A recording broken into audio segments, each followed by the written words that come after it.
Hello and welcome to 60 Minutes or Less, a podcast from Birthday Cake for Breakfast. I'm Andy Hughes, and for episode 15 we welcome our guest, Niall Kennedy, guitarist in brilliant Irish instrumental outfit and So I Watch You From Afar. A band we've been mildly obsessed with for a good while now. They're now approaching 20 years of the band, with Niall personally clocking in over a decade. This August, and So I Watch From Afar released Megafauna, their 7th album and their first for Berlin-based label Pelagic Records. Their first new release since Jettison in 2022, the new record is said to be a tribute to the two places that the quartet call home, Portrush on the Irish North Coast and the beating heart of Belfast. August will also see And So I Watch You From Afar perform not one but two sets at ArcTanGent Festival, one of which will be a fan-voted set. An award-winning independent festival just outside of Bristol, over 10 years it's become the mecca for punters in favour of math rock, post-rock and all things heavy. Will we be seeing you in the field this August? I certainly hope so. Until then, enjoy our latest episode with Niall and be sure to tell us what you think, subscribe and tell your pals, why not? Hey man, you okay? I'm good. How are you, man? Good man. You post-work? No, I'm actually off at the minute. I tore my Achilles in April, Oh shit. so I've been off work for a few months. But I'm kind of getting I've got the boot off now, so I'm in the sort of recovery stage where I get to be mobile again and I can drive and stuff. So it's better than it was. Been a pretty few months. Oh shit man, I send my condolences. Are you looking forward to jumping about on stage? Yeah, I actually yesterday we had band practice and I stood for the whole band practice for the first time in months. So it was good, but it was yeah. I think I'm gonna have to maybe have a little stool on stage as well. So I don't know. Just have to see how it goes. It'll be interesting. That's proper rock and roll star as well, isn't it? Little stool on stage. Yeah, I'm not looking forward to it, but it's got to be done. It's one of those things, you know. Yeah. Well, you're off to the States this month, aren't you, for a run of shows? So, other than your busted Achilles that's on the mend, is everyone bags packed and ready to go, or is it still up in the air? We're really up for it because it's been like years since we played in America. I think it was the Endless Shimmering tour. So everyone's been dying to get back, but then just, COVID and stuff got in the way. So we're all really excited to get over. And then the tours with Caspian as well, who are like our long time buds. We're sharing a bus with them, so it'll be fun. All the venues and cities look cool. So everyone's really excited to get back and have a really good tour. So yeah, not quite bags packed, but we're definitely rehearsing a lot and getting ready, sorting out all the details. We just ordered a whole bunch of merch today, so some new designs, and then they'll be able to sell the new album as well, which is extremely exciting. See what people's reaction will be like for that. Yeah, I suppose, will these be the first audiences that have properly heard the new record?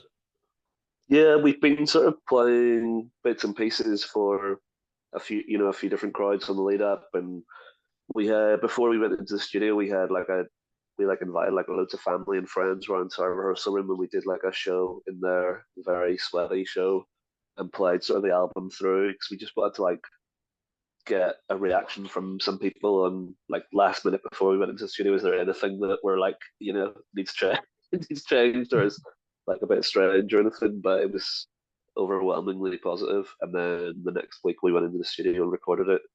So we've played a few of the songs live, but yeah, this will be the first time anyone has like held the record in their hands, and some of the songs we'll be playing on this tour, it'll be the first time anyone's really heard them apart from our very closest mates. So really exciting. You've got such a great array of animals behind you, by the way. Yeah, they don't like to be alone. They're very needy like me as well. So it suits us. Very sociable. I've had to stick my dog in the other room because he would just bark, but I'm happy for Okay. to be on camera.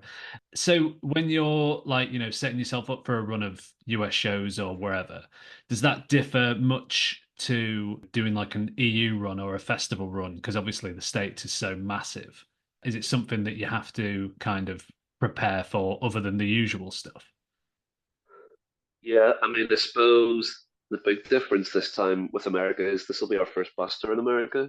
So we've toured on a bus in the UK and Europe before, but in America, usually the order of the day is that you play the gig, stay in a local hotel at night, and then the next day you spend all day driving, and we sort of would share the driving out between us and whoever's with us. Sometimes it could be like 7 hour drives between some of these cities. It's like insane. But this tour, we're sharing a bus with Caspian, so it will mean that the driver drives through the night, and then when you wake up in the morning, you're in the city you're going to be in, and you've got kind of the whole morning and afternoon to see the city and just chill, meet up with friends, whatever, and then just sort of be back in time for sound check, really. So it's a much different experience this time, just in terms of quality of life and having a more enjoyable time. So that's going to be a big difference. But the other difference, I suppose, is that we're sort of sharing because it's a co-headliner. We're going to do like someone different headlining each night. We're just going to swap about. So we've had to sort of like plan our set slightly differently for each one, I suppose, just so that it makes sense. So that's a little bit different. I don't think we've done a co-headlining tour before, but yeah, or no, I think we did with TTNG. So that was another one that was really fun. But yeah, I don't know for this tour if there's a difference between this and Europe. Probably not. Just really preparing a lot and making sure we're kind of tight. And it's the first time people have seen us in years, so we need to kind of be match fit. You don't want to be coming over and disappointing people. You were better last time I saw you. Yeah, we're feeling good about it. Good. I mean, obviously the bus and the little stool, you are really rising the ranks in terms of rock It's superstardom. So yeah, I can only envision the comeback will be reception. The reception by the Americans will be there. absolutely. I mean, to me, it's just the epitome of kind of middle-aged touring more than anything. It's like I was telling someone last night at the pub about the first tour I ever did in an old band that I was in before this, in my early 20s. And we got a support tour with the band Ash. And it was 27 dates, I think, 26, 27 dates, something like that. And I think we had travel lodges booked for like 5 of those dates. And every other night was just kind of on the mic. We've got nowhere to stay. If someone could help us out, please come and see us. But the thing is, I don't remember having a single shred of worry or anxiety about that at the time. But there's nothing in the world that would get me to do anything like that now because you get so used to your creature comforts and needing a nice bed and yeah, it just seems absolutely bonkers to me now. But at the time, it was just like, yeah, this is totally fine. We'll make it happen. And we did. We found someone every night. We didn't sleep in the streets once, and people were very kind. And there's 100 different stories about kind of wild things that happened on that tour out of it. So it was good, but yeah, not something I want to repeat anytime soon. It's good when you can say out of a tour, we didn't have to sleep on the streets once. Yeah, it's a result. But it's like we were talking to Brontide the other day, the guy from Brontide, and he was Uh-huh. talking about in his early 20s, sleeping on people's floors. And even just thinking about it just filled me with dread, Uh, You are able to just get through it, aren't you, when you're that age? But now it's just the very idea just seems horrid. yeah, no, for sure. I think there was a tour we did, the last tour we did in Russia, which is good. I'm sure it's like 8 years ago or something like that. But we were traveling in this van, and they had this. It was like -26 when we arrived. And I remember coming out of the airport and just like I couldn't catch my breath because it was just so cold. I'd never experienced cold like that before. And like my moustache and beard started to like freeze up and get all crispy. It was bizarre. But we traveled about in this van that had this. I don't know if they just fashioned this, but it was like a kind of like a big pipe that sort of fed into the back where we were all sitting from the kind of heating unit, the AC, to kind of keep us alive when we were traveling on these big, huge, because Russia as well, so it was these huge, big drives all day as well. And halfway through the tour, we were on some big drive, and the heating failed, and it just stopped working. And this, suddenly you're just like in this minus 26 degree. Just, I mean, I've never been so cold in my whole life. It was cold to the point of like genuine fear, like after like an hour, I was just sitting in this. It was like, oh my God, I'm starting to feel really, this is scary, And that was definitely a little moment of like, I don't know, like I love touring, but this is like a step too far. I need to like reassess things a little bit here, but that was a bit of a one-off. We ended up stopping at some mechanics that was able to fix it, and right beside the mechanics was like a glass blowing factory, and we like all ran in, and obviously they've got these huge furnaces for the glass blowing, and it was just like we could all thaw out beside them, and they were all really lovely, thankfully, and let us kind of warm up, so we didn't die. But yeah, it was just definitely a kind of little moment of going, touring needs to get a bit easier and a bit kind of more comfortable, or I don't know how much longer I could last in this, But thankfully, things did kind of get a bit easier. So we're still at it after all these years. Do you have any similar America stories? Because obviously, with that being so vast, have you got anything not, almost freezing to death, but any madcap Well, I stories? almost boiled to death as well in America because we went on a tour and the label we were with at the time, Sergeant House, they hooked us up with this van.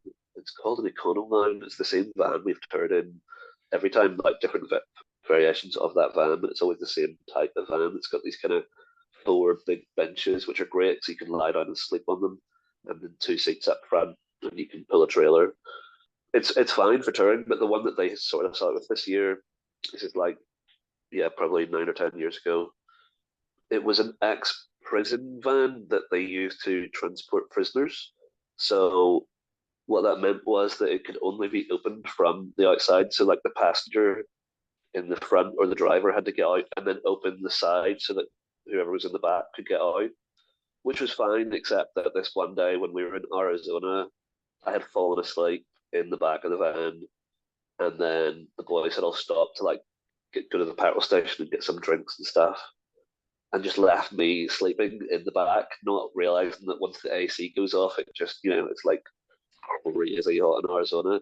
So I just woke up in like, just, oh my God, I was like, I'm going to die. It's so hot. And then went to try and get out and remembered that I couldn't, so I was just stuck in there until they came back from the shop and like let me out, which was like another 15 minutes because they were just like enjoying all the AC inside the petrol station. So yeah, there's been that was not very enjoyable, but there's been a few kind of hairy moments on tour. There was another time on tour that drove past a we drove past a big lorry that was on fire. When we like literally as we drove past, it exploded and just like this big like fireball came, and you could literally feel this wave of heat in the van, like through the windows. We were pretty lucky to be on the other side of the road and not like really close to it. So there's been a few moments. I always think we should start compiling when we remember these, like a list of all these kind of mad things, because you often forget them when someone asks you. But there's hundreds of these kind of like ridiculous stories that happen to you.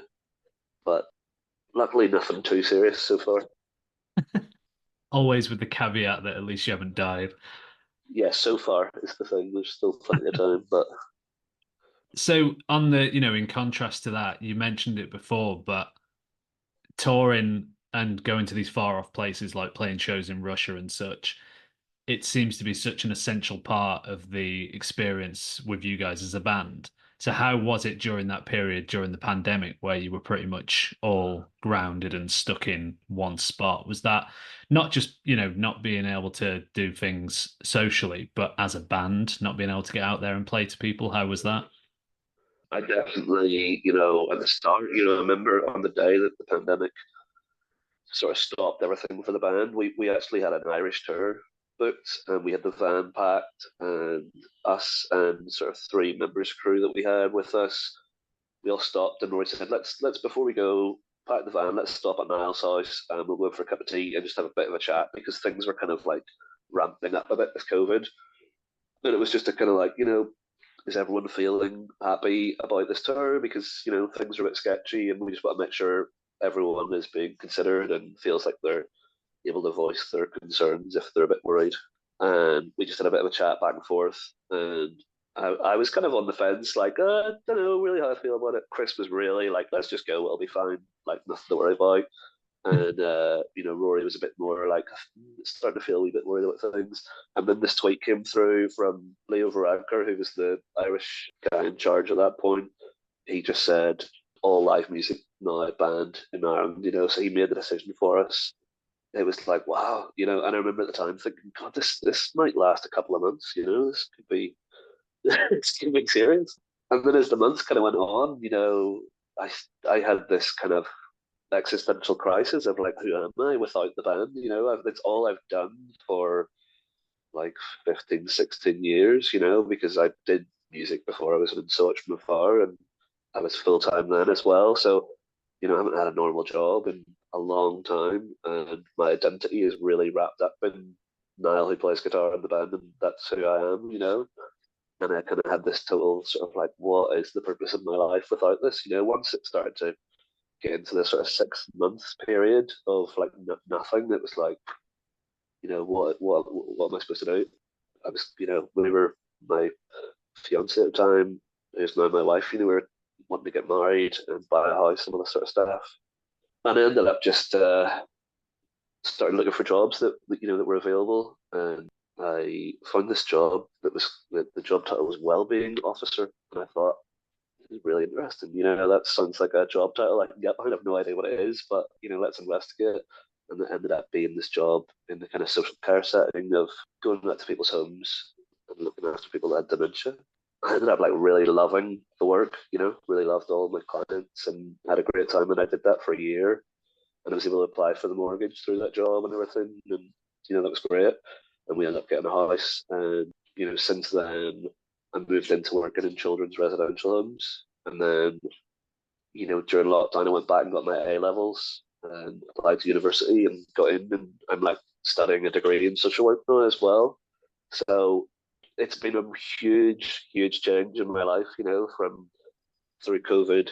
That's kind of like helped me sort of work out what my identity is outside of the band as well. But it's been this really positive experience for being in the band as well, because it's meant that I don't have this pressure on myself for the band to answer all the fulfill my entire life. I have this other area to fulfill myself in, and then the band ends up being this extremely enjoyable thing that doesn't have this kind of weight of the world on it to fulfill me. So it's been really positive. And then the other guys, ended up doing. Chris went and did a masters, and Rory got really into his composing and stuff, and Ewan got really into his writing. So the whole band kind of found all these other little niches to like focus their energies on, which ended up having this like really positive effect on the band for everyone. We wrote the new album through that period of time as well. That was a huge part of that, was going out and meeting up in the rehearsal room and having that sort of connection with the guys throughout that, and being able to be creative and write the music. And it really sustained us through that really difficult time. And I think what's come out of that is some of the best work we've ever done, because because we had so much time to put into it, and B, because so many emotions were coming from the experience of lockdown and COVID and reassessing things, and there was just a lot going on, and so there was a lot that kind of cathartically came out in the music, I think. So yeah, I'm really, really pleased with the way the records turned out and what we've been able to capture. And I'm not sure it would have been the same if it hadn't been for those experiences.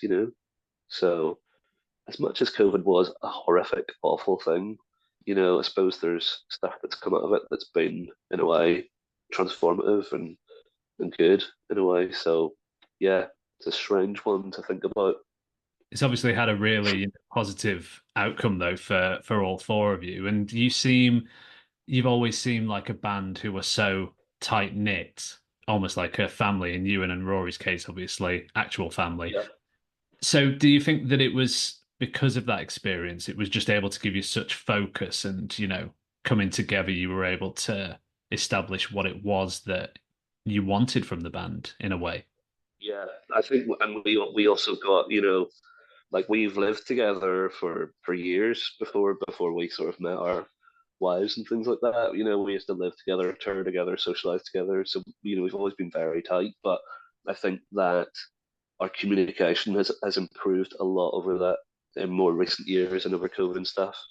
And sometimes we would turn up to band practice and we wouldn't even play a note. We would just turn up and it was just everyone just had a lot of stuff to get off their chest and just needed a bit of therapy, which practice often tends to be. Even on a day when we've got a lot of rehearsal to do, we'll always spend the first 45 minutes chatting, catching up, and checking in. So yeah, we've always been very tight, but I think more recently there's been a really sort of like stark realization of just what the band means to us from a therapy almost type way. It's like it just being able to sort of have those close connections and share. We've shared so many experiences together, and we're all going through similar experiences that there's no one else that would really understand that as much, and can kind of relate to it as much as the band. So you've got that kind of shared experience. They're all like my best mates as well. So I feel very fortunate, it's because there's so many bands that have been amazing musicians, gelled well, but clearly didn't have that, chemistry or personality clashes, whatever. Just things haven't gone so well for them. But we've been really fortunate to have found that really good chemistry, really good mix of personalities. So yeah, I feel very grateful for that. It's really interesting. And it doesn't come as a surprise when you listen to your music that you then went off to do really smart educational things, on the side, with Chris and his masters and you doing your degree and such. But as you've said, it's all culminated in this new record, Megafauna, and it's coming out via a label that I didn't know was from Berlin, Pelagic Records, and it's your first time working with them. How has it been working with them in terms of this new release? Because obviously, Yeah, for a period you've been with other labels, but now obviously with this yeah. one first. I mean, really, what you want from a label is just someone that kind of gets it and is fair, and kind of how they approach the business end of things. But more importantly, sort of like gets who you are as a band and sort of believes in the bit of the vision and can kind of get behind the record. And with this, a bit more of a boutique record label like Pelagic, they're in it for the right reasons and they've got the love for the music, and they approached us and it was a very easy decision to make, so they've been great and we're going over to play, Pelagic Fest at the end of August. I think that's our last gig of festival season. So super excited about that. Yeah, really looking forward to that. But they've just been great. They're so easy to work with, and they answer emails, which is always great, and they take care of us, and yeah, really proud to have that relationship. I bet that admin side of being in a band is the at the bottom of the list of things that are right after interviews. I'm sure, the list of things that are when you just want to crack on and do the music. So I bet it must be refreshing just to have that side of things just ticked off and not be an issue as such. It's the boring side that needs to happen for all the fun stuff to work. I've been tour managing the band for the past 7 or 8 years as well, so I see a lot of the admin stuff. I book all the travel and all the accommodation, so yeah, it's the non-glamorous side of things, but it's so essential. And when you have someone doing it that isn't kind of thinking with the band's best interests at heart, it can turn, a tour from being a really enjoyable experience to hell because, yeah, you have to sort of like plan these things with people's sort of quality of life and best interests at heart, to make it a fun experience. And then, on the release side of things, like having a label on board that sort of like have that same vision and care on a sort of like personal level, it just makes the whole experience way more authentic for the band because you're able to sort of like present yourselves as you want to be and have the record feel like a really authentic, experience for yourselves and for everyone else. So I'm guessing as well that you love an Excel spreadsheet. yeah, you have. I mean, I don't love it, but I have to. It's like I kind of. It wasn't that I had a natural ability for any of this stuff. It was just it needed done, and Roy does so much of the other stuff in the band, and Chris does all the finance stuff, and then Ewan does kind of like anything to do with kind of words and lots of other little bits of admin and looking after the room, and everyone's got a whole bunch of jobs, but that was just the gap that needed filled, and I was like, I can look into that and try and get good at it. So yeah, not something I love, but it's funny, like we went away with my family to Donegal last week for my mum's 70th, and I just ended up like tour managing that whole thing. It just came naturally now because I've done it so many times. I was like booking all the activities and planning what meals we were going to eat and what time we needed to be different places and all this stuff. So yeah, it just happens naturally now because I've been doing it for so long. But you didn't put in a sound check or anything like that for your mum. No sound checks, thankfully, no. But I did make sure that the home cinema in the residence was all nice and EQ'd the sound. So the skills come in places that you don't anticipate, but always useful. So the record itself, it's been said that it's a tribute to the two places you call home. So Portrush on the Irish north coast, as well as Belfast. So what's so special to you, not only as a band, but as people that these, areas were so vital to the record? I mean, I suppose up north, it's just that's been home since we all come from there, and it's there's such a tight knit community, and a big kind of like part of our story for all of us was the fact that there wasn't really much of a music scene to speak of when we were younger, or there was a music scene, but we didn't feel a strong connection with it, maybe.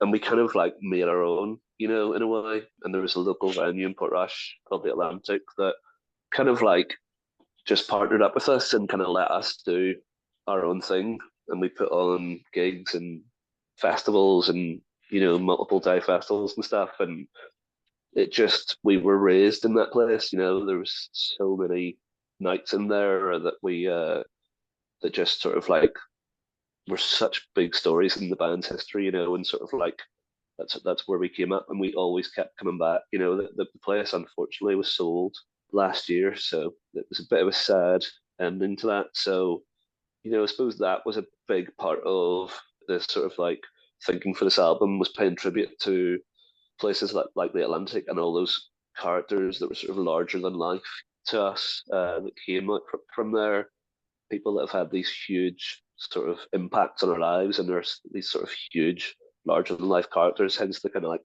megafauna. There's a kind of like hugeness to the impact they've had on us and how they've sort of shaped us and our outlook, and how we make our way through life, and then the sort of places themselves as well. Just the sort of actual surroundings of being up in the north coast and what that does to your sort of psyche and outlook on things, just sort of going up and feeling refreshed and replenished. And then, Belfast is, it's only a 1 hour drive between the two places, but when you grow up on an island that it's 6 hours from the top to the bottom, that seems like a big drive. But we've been living in Belfast for, I think, about 16 years now, 17 years, something like that.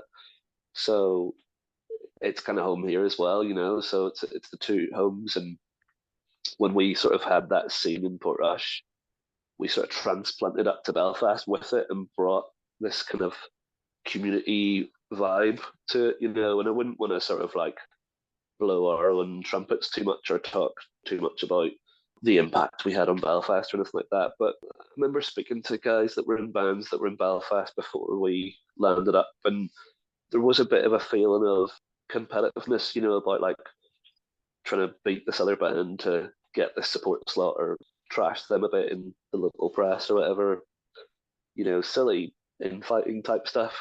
And we brought a real community vibe of like rising tide, rises all ships, or whatever that phrase is. We can all come together, and that Rory and the boys put on a festival called A Little Bit of Solidarity back in the day, around the time of the first album coming out. and it was no one had ever done anything like that before. You know, it was this huge venue with three venues within it in the local students' union. It was like sold out, and hundreds of people came, and all these local bands, no big bands, just so much were the biggest band in the bill. You know, sold out, and all these bands, including the band I was in at the time, got to play this huge gig. That they would never have got through before, and it kind of like ballooned up the local scene, and all of a sudden people were really excited about going to local gigs, and bands were like helping each other out more and more, and realizing, shit, we could put on our own thing here, and we don't have to rely on this promoter that thinks he's too good for us to put us on at his place. We could just do it ourselves, and some of that kind of punk do-it-yourself aesthetic and ideas came through, and it was really cool to witness it. And a lot of credit, boys deserve a lot of credit for doing that. So I suppose the album has been a bit of a tribute to those two experiences that we've had growing up in Portrush, and then bringing that stuff up to Belfast, and all the experiences that came out of kind of transplanting up here. So yeah, I hope that comes across in the record. But I suppose our records often mean different things to different people. It might mean that to us, but people take it and let it mean something themselves, and that's kind of the best part, especially with instrumental music. It becomes a lot more subjective about what it can mean to you. So I'm looking forward to hearing what other people feel like it means to them. Mm. And do you think that was a conscious choice in terms of, giving back in a sense in terms of the record, or was it just kind of something that fell into place? When you're writing something, you're having these experiences, and often in instrumental music, it's more like after the song was written, it's like, oh, this kind of feels like that was about this, as opposed to, I'm going to write a song about this, and it's going to feel like this. Often it's like, this really reminds me of this, and suddenly everything makes sense. Oh yeah, that is, so yeah, it's interesting. It'll mean different things to different people, but yeah, I wouldn't say it was necessarily like super conscious at the time of writing, but more so a kind of afterwards maybe. But I don't think there's anything wrong with that. You write from creativity, and writing comes from weird dark magic that no one quite understands. So yeah, to overthink the process of it, I think, is a disservice to it. You just kind of have to let it flow, and let what comes out of that be really authentic. And in the naming of the songs and the naming of the album, things just feel right. And when it feels right, you run with it. In terms of saying about sometimes this sort of stuff, it's just magic, and it comes out of just go with it. Obviously it's a bit different when it comes to a press release, and I saw very tongue-in-cheek, I'm sure, that it was said that the previous album was like your mature record, with quotation fingers, whereas on this new one you've carried on with the long-running band mantra of do the thing that's scary, and do the thing that puts you out of your comfort zone, so to speak. So is that like a mantra that you all attest to? And is it a case of just following, if it's coming out and it's good, just follow that? Is that how you approach it in the studio?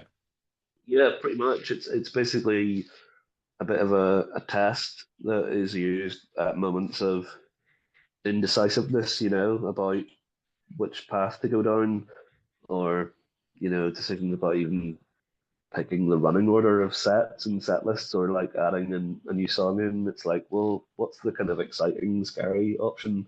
Let's do that, because generally speaking in life, picking the kind of like safe option is, rarely fun. Sometimes it's kind of like smart, but rarely fun, and rarely sort of like leads to a lot of creativity. So that's kind of been a bit of the mantra, and it's worked for us for the past 10 years. So yeah, it's working well so far. So As you say as that's well, just become kind of like yeah, it's just what we sort of like, our little guiding compass, for just generally in the band, just any decision making. and as you say at this stage, I mean, you've not killed yourself yet, so except you've Not come yet. close. Yeah, But yeah, So the production of the record, am I right in thinking that it was done over 10 days in September in 2022? I saw that Rory had said it was a lot of drinking Celestial Seasons Bengal spiced tea and collecting all the buttons that were dropping in from the ceiling above that were shaken yeah, loose by, all the cacophony downstairs. So other than sounding like, it was a scene from a film, it sounds like it was a pretty, epic, but also, just like a really interesting time to and a space to record the record. yeah. So the buttons, that's in our rehearsal room where everything is written, I suppose, and all the rehearsals happen.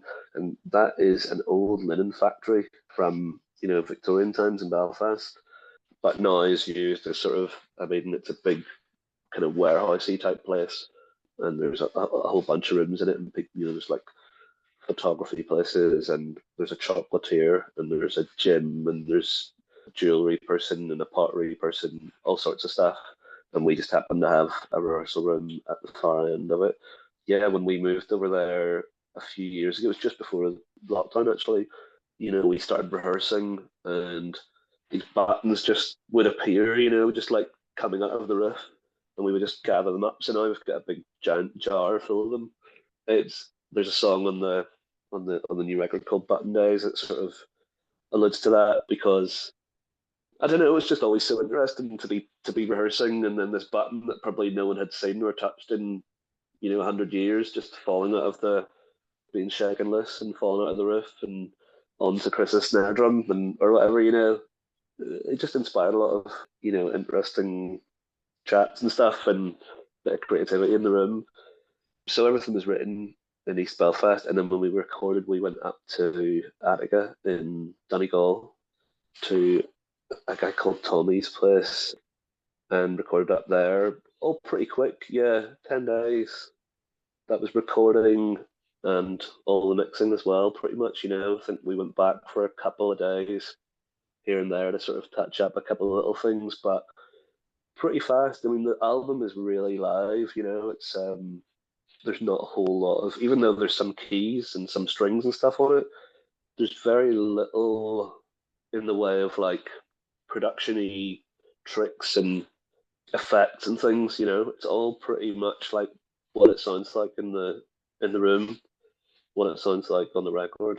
We actually just recorded a whole session in our rehearsal room of playing the album through live, so that'll be being released in the next little while.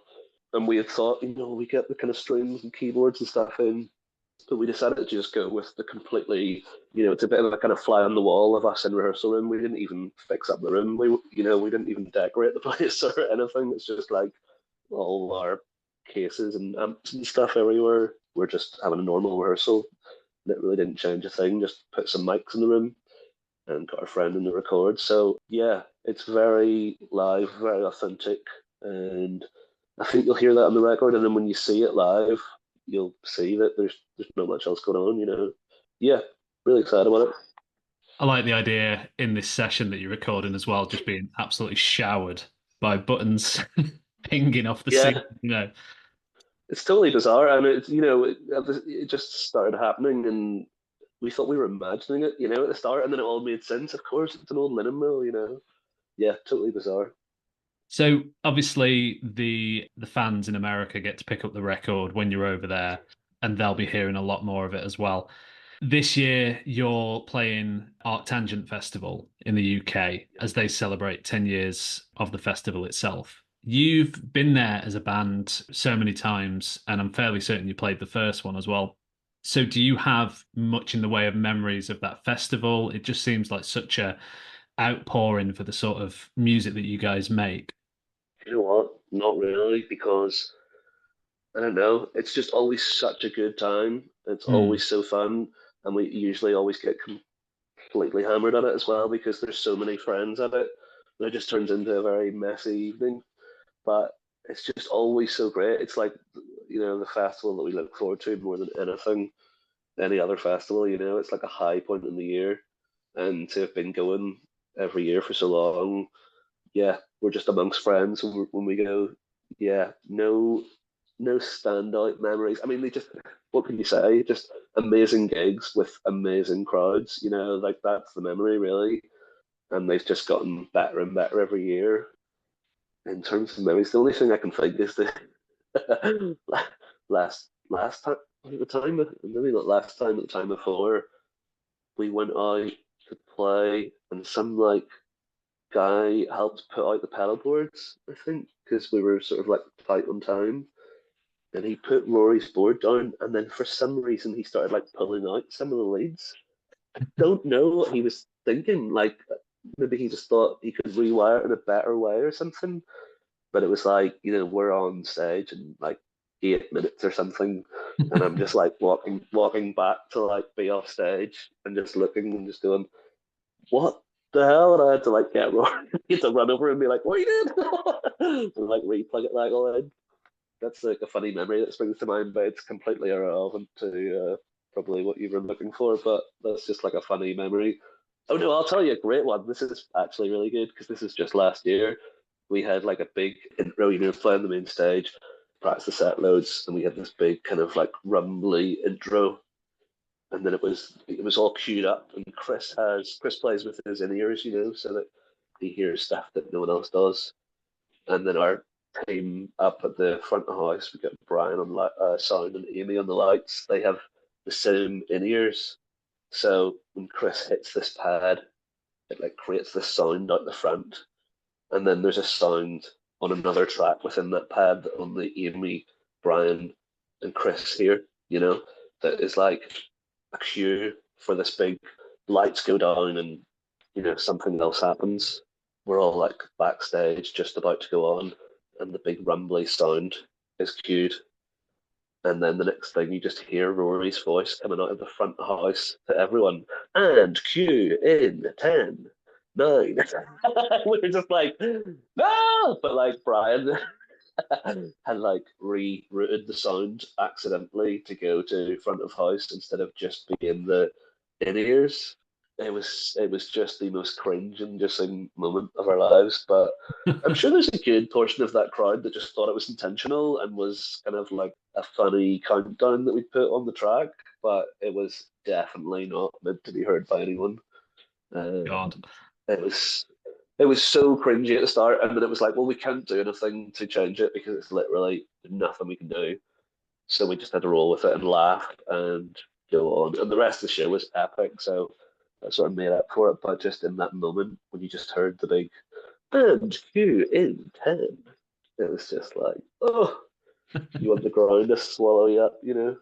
Obviously, you had to go on as well after that. Rory's voice coming in. So, And you can't draw any attention to it because you just make it worse, don't you? So, and I think but that's, funny to look back on now. yeah. And that story about the pedal board as well. I mean, maybe saying that it won't be the story that people are wanting, but ArcTanGent, the festival it is, I'm sure that's the exact sort of story that punters want to hear, because it's like pedal geeks and all the rest of it. So with the festival, obviously with it being such a big thing for you guys, not only are you playing your set that you would have been playing anyway, but you're doing a fan voted set as well.